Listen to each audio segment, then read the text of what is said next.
Alors, Monseigneur Bout, quelle est une première réaction à l'issue de cette élection?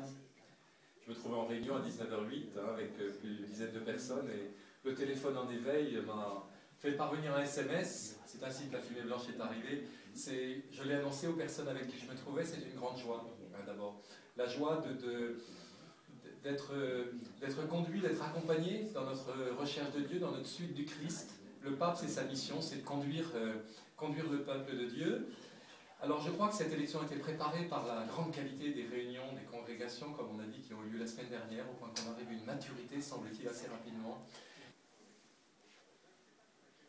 Un premier pape non européen, ça vous inspire quoi?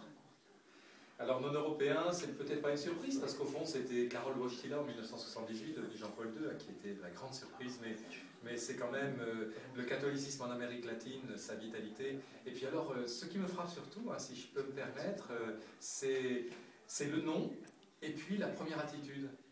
François. Et puis sa première grande parole finalement officielle, c'est le silence, c'est-à-dire c'est de demander au peuple de Dieu de prier pour lui et de demander la bénédiction de Dieu pour lui. Le pauvre d'Assise, l'humilité de François d'Assise et ce silence où l'homme s'efface comme pour s'abandonner à Dieu, pour s'abandonner entre les mains et dans la prière de ses frères et s'en remettre à Dieu, je trouve que c'est déjà un message très fort.